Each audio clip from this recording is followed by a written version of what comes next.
Welcome to week 1 of 4400.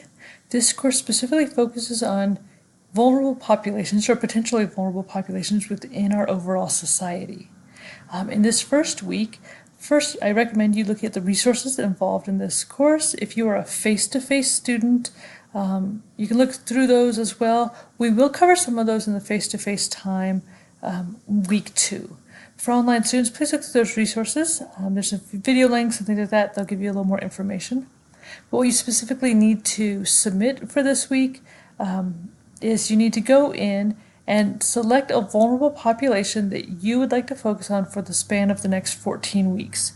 You do need to make sure you choose a population that you would have access to. One of the assignments later on the semester involves you actually getting together and spending time with individuals who either are part of this population or who work with this population.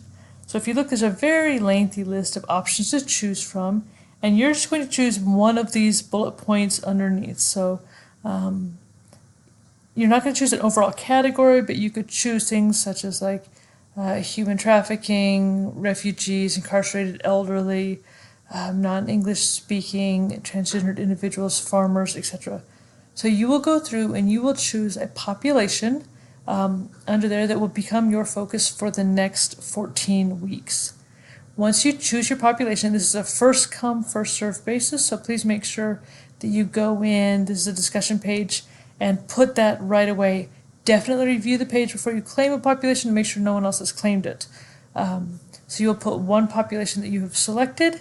You also need to make sure that you put a paragraph or two about why you've selected that population. If your reasoning for selecting the population is incredibly personal, painful, or sensitive, we often have students who choose a population that they are either themselves part of or a close loved one.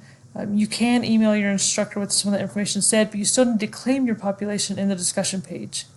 You also need to go into an assignment that is not due until week 5. It's called the Health Concerns assignment, and when you click on this link, it'll take you over to this page over here. If you look, there's a few things to do by week, and right here in weeks 1 and 2, I know it looks like weeks 1/2, but weeks 1 and 2, this is where you can input some of the information that you find about your vulnerable population. So which vulnerable population was selected?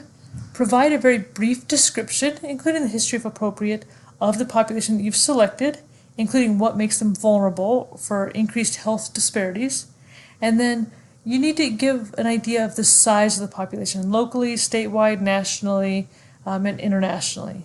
And those do need to have citations or references because you'll be using exact numbers.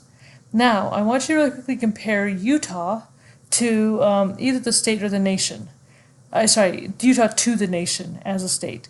If it is lower per capita or higher per capita than the national average, I want you to give an explanation for why you think that may be the case.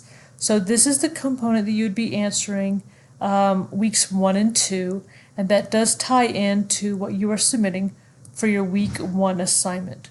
Please let us know if you have any questions, and also look at some of these rules down below. So for example, if you partner with other classmates later on in the semester, which is an option, and we'll talk more about that as we go, you do need to make sure partnerships are within your own section. If you partner across other sections, you need to have both professors' approval before you do any work. So please take a look at that and choose your population.